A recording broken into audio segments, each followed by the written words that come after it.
ताहिर जावेद साहब, आप कितने पर उम्मीद हैं मुज़ाकरात से? तमाम बातें हो चुकी, जीत और हार का फैसला दोनों जानिब से जो है अपनी जीत के नगमे तो गाए जा रहे हैं, लेकिन इस मुज़ाकरात के हवाले से आप पर उम्मीद हैं?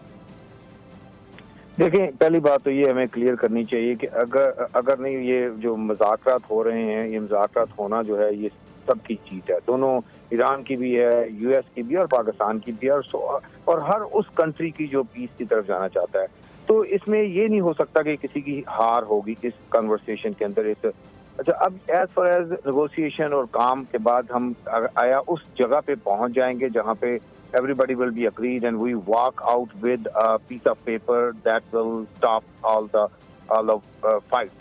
Yes, मैं इसलिए इसको कहता हूँ कि जेडी वेंस का वहाँ पे चला जाना जो था, अगर जेडी वेंस नहीं आते और बाकी दो लोग या उनके साथ कोई तीसरा शख्स आता जो वाइस प्रेसिडेंट लेवल से नीचे होता, तो हम कहते कि ये टेस्ट द वाटर करने आए हैं या कुछ ऐसा। तो जब आपकी कंट्री के अंदर second largest office holder of America पहुंचे हैं, तो वो वहां से एक डिफीट, यानी मैं डिफीट उसकी नहीं बात कर रहा, defeat of not finding the solution की बात कर रहा हूँ कि वो ये लेकर के नहीं जाएंगे जी कि यहाँ वापस आए और अगले इलेक्शन में जब वो proceed with a positive body language and with this confidence that he will walk out of Pakistan with this solution. तो दूसरी तरफ भी मैं और दूसरी बात तो अमेरिका के अंदर जो प्रेशर बिल्ड हो चुका है अवाम की तरफ से भी और लीडरशिप की तरफ से भी, no one is in the favour to put the boots on the ground because अगर ये कोई फैसला नहीं होता तो फिर यही होगी ना, war on the battle ground. तो वो कोई एक परसेंट एपिटाइट नहीं है पूरी कंट्री के अंदर किसी के पास उस चीज की। तो that is a big pressure. Millions लोगों ने प्रोटेस्ट किया इस वार को रोकने के लिए। At the same time Iran की तरफ से भी they have a pressure celebrate किया गया हाई लेवल पे ईरान के अवाम की तरफ से, और ये उनके लिए लाइफ टाइम 40 साल में फर्स्ट अपॉर्चुनिटी है। They are sitting across the table as a in parity. और ये अगर इसको नहीं करके उठेंगे तो फिर उसके बाद शायद उनके पास कुछ 10-15 साल 20 साल ये मौका वापस ना आए। और what Iran wants peace, so they can bring the prosperity for their people. And if they find few years of peace and prosperity, they will be very soon in the developed countries. So why will not they pick up the deal, even though if it's a little bit lesser what they are thinking and what they are demanding? बिल्कुल, दोनों जानिब ये जो एक सुनहरी मौका है इस कशमकश से निकलने का। अनिला, ये बताइएगा कि यहाँ तक हम पहुँच कैसे गए? इससे कबल भी हुकूमतें थी अमेरिका की और उनके ऊपर इसराइल की जानिब से ये कहा जाता रहा कि हमला कर दो, ईरान को महदूद कर दो, लेकिन वहाँ पर ये कदम नहीं उठाए गए। ट्रंप साहब की इंतज़ामिया ने बहुत जल्दी नहीं कर दी? देखिए, ये आज नहीं हुआ, या मैं कहूँ कि 5 हफ्ते पहले ये नहीं डिसाइड हुआ कि ईरान को अटैक करेगा यूनाइटेड स्टेट्स। ये आपने देखा, ये 47 इयर्स से चल रहा है। मर्ग बर्ग America, American flags, American troops, American citizens, उन्होंने हर अमेरिका को ईरान ने काफ़ी दिनों से थ्रेटन किया है। आपको याद होगा कि 237 अमेरिकन सर्विस मेंबर्स को मारा, ये कम नहीं है। उसके अलावा अमेरिका के पास एविडेंस है 47 इयर्स से कि उन्होंने प्रॉक्सी वॉर अमेरिकन के ख़िलाफ़ की है। तो जब आप अमेरिकन सिटीजन्स को हर्ट करेंगे तो फिर आपको, ये मिलिट्री पावर है अमेरिका। और मिडिल ईस्ट इस पॉइंट पे आ गया था कि जो सारे अरब नेशंस हैं उनको भी वो घेर रहा था ईरान। तो उन सब ने, क्योंकि वो सब डिपेंडेंट हैं on American might, American military, तो उन सारे लीडर्स ने, मोनक्स ने अमेरिका को प्रेशर किया टू जंप राइट इन और ये जो रजीम अपने लोगों को मार रही है उनको ख़त्म करें। लेकिन प्रेशर ऐसे उन्होंने दिया कि पीछे से दिया और सामने कुछ और था। हमें यहाँ थिंक टैंक्स यही बता रहे थे कि सऊदी अरेबिया, यूएई ने जो 1500 मिसाइल्स ईरान ने उन पे मारी हैं। तो आपको पता है ये सारी कंट्रीज़ की अमेरिका से बहुत क्लोज और प्रेसिडेंट ट्रंप से बहुत क्लोज रिलेशनशिप है। तो ये आज नहीं हुआ।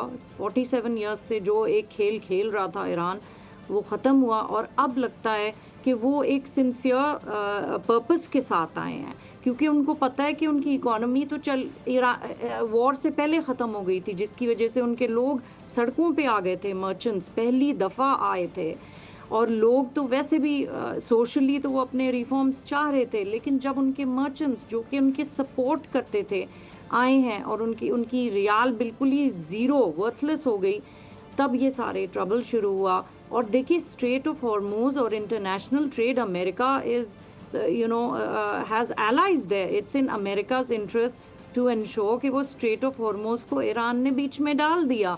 हालांकि ये इशू नहीं था, but they started using it as a leverage point to bring the Americans down. उसमें प्रेसिडेंट ट्रंप को गुस्सा आया और उन्होंने बहुत सारी धमकियां दी जो कि थोड़ा बहुत काम भी की हैं। लेकिन ये अगर देखा जाए तो पूरे खित्ते के लिए, मुसलमानों के लिए, ईरान के लिए और पाकिस्तान के लिए तो ये बहुत अच्छा हुआ कि ये आपका नेबरिंग कंट्री है। यहाँ पर बहुत सारे थिंक टैंक्स कल से जो पहले स्केप्टिकल थे, अब उन्होंने देखा कि पाकिस्तान का ये एक इंटरेस्ट है इन मेकिंग श्योर कि वॉर ना कंटिन्यू करे, बिकॉज तीनों साइड्स पे आपके इंडिया बैठा है, वहाँ अफगानिस्तान है, तो यहाँ पर भी अगर जंग छिड़ती रही तो स्पिल ओवर पाकिस्तान में आएगा।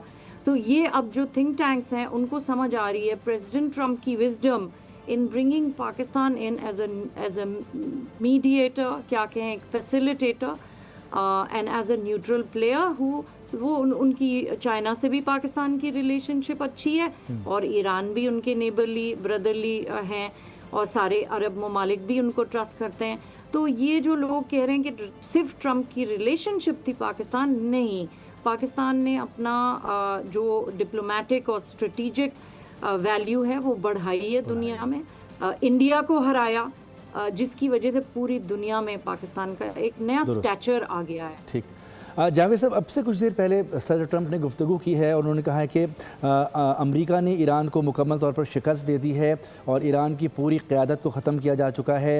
ईरान के पास ना बहरिया है ना फ़ज़ाइया है, उसकी फ़ौजी ताकत हम ख़त्म कर चुके हैं, मिज़ाइल्स की क़ुव्वत को ख़त्म कर चुके हैं और अब हम मुज़ाकरात से पुरुम्मीद हैं अगर नेक नीयति से ईरान यहाँ पर शामिल होता है। तमाम चीज़ों को ख़त्म कर चुके हैं, कंट्रोल भी किया जा सकता है, आप समझते हैं, लेकिन उसके बावजूद अगर मुज़ाकरात की जानिब आ रहे हैं तो ये कितना ज़ीरक फैसला है?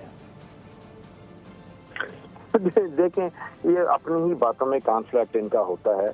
मैं थोड़ी सी ये अपना बात में सुन रहा था, मैं आपको ये क्लियर करूं। पहली बात ये कि जो जंग प्रेसिडेंट ट्रंप ने शुरू की थी, वेरी सिंपल, इलीगल, अनअप्रूव्ड जंग थी और उसके उनको जो CIA की तरफ से या नेतन्याहू की तरफ से जो रिपोर्टें दी गई थी वो एब्सोल्युटली रॉन्ग रिपोर्टें थी ना। रिपोर्ट तो यही थी कि आप आए, आप हमला करें, आप उनकी जो टॉप लीडरशिप को एलिमिनेट करें, लोग सड़कों पर निकल आएंगे और वो आकर के आपको रिजीम चेंज के नारे मारे, आपको कुछ करने की जरूरत नहीं है। अच्छा, यही exactly this was the report given to them और उसके ऊपर इन्होंने बिलीव किया आंखें बंद करके। और यही रिपोर्ट बराक ओबामा को भी दी गई थी, यही रिपोर्ट बाइडेन को भी दी गई थी, जिन्होंने रिजेक्ट किया इस चीज को और उन्होंने हमला नहीं किया था। लेकिन बहरहाल ये कन्विंस करने के लिए जो नेतन्याहू ये कन्विंस करने कर गया और ये उन्होंने जाकर के हमला किया।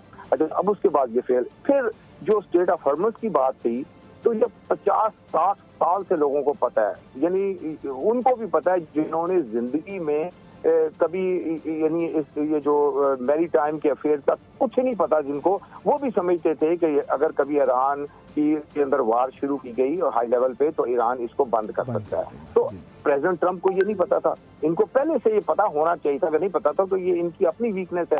अच्छा, फिर जब बंद हो गई स्टेट ऑफ हॉर्मज, वहां पे भी इनकी आप देखें तो रिपोर्टें ये थी कि ये automatically with the passage with the time ये खुल जाएगी और ये होप भी कर रहे थे, ये बिल्कुल इसी तरह बैठे सोच रहे थे आजकल ये खुल जाएगी और ईरान ने इसके ऊपर सस्टेन किया, नहीं खोला।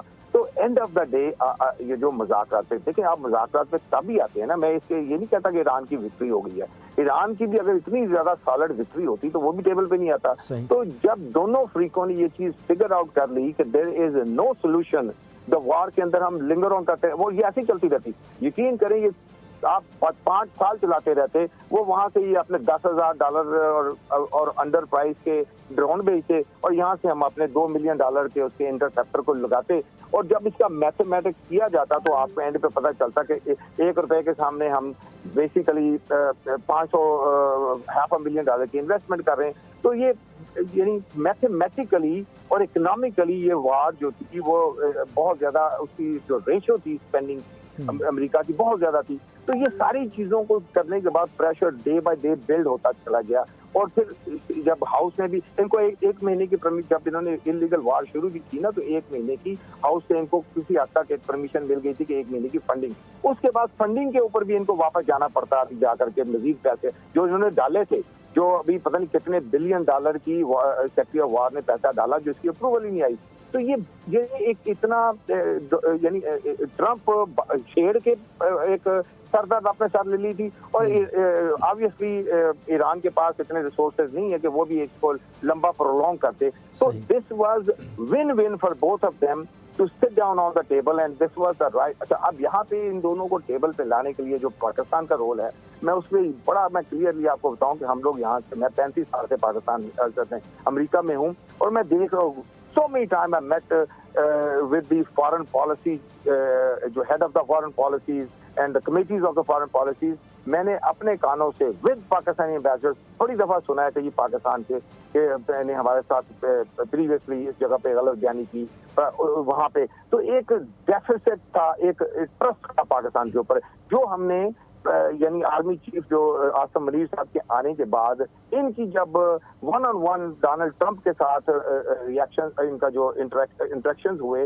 Then he developed a brand new confidence with this regime here, and everybody, honestly speaking, everybody knows here in this country that the role of army chief plays in Pakistan. So वो जो confidence था कि आसिम मनीर साहब अगर yes बोलेंगे तो he will stand on it and he will only say yes when he has 100% yes, he is not gonna say. तो ये जो कॉन्फिडेंस बिल्डिंग थी, ये सिर्फ और सिर्फ पिछले 2-2.5 साल के अंदर इनके आने के बाद जो बिल्ड हुई है। अदरवाइज पाकिस्तान इस टेबल के ऊपर मीडिएशन की पोजीशन में नहीं हो पा। मैं आपको ये बिल्कुल कॉन्फिडेंस है कि जो पिछली दफा इन्होंने मीडिएशन करके डिलीवर किया था, जो आप वार को क्लोज किया था ना, इन्होंने पाकिस्तान नहीं किया था। तो they had the experience a few months back कि Pakistan bring Iran on the table and Pakistan probably bring the solution along with it. बिल्कुल, पाकिस्तान अपने आप को इस पोजीशन में लाया कि उसके ऊपर दुनिया एतमाद करती है। सब्सक्राइब करें और बेल दबाएं ताकि कोई खबर रह न जाए।